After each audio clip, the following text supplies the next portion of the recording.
รถผมเป็นอะไรครับ มันดังอีกแล้ว เสียงเดิมเลยโอ้ยชิบหายแล้ว ตอนนี้เกียร์วืด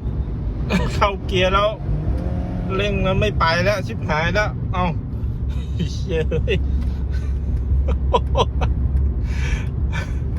ใครเจอแบบนี้จอดดับเครื่องนะ แล้วก็สตาร์ทไปใหม่ โอ้ ตอนนี้เกียร์ดีกับพริบละค่อยๆคลานกลับบ้านกัน เมียก็บน่นรถก็เสีย เกียร์ก็พัง ตังค์ก็หมด หวยก็แดก อะไรนักหนาวะว้าย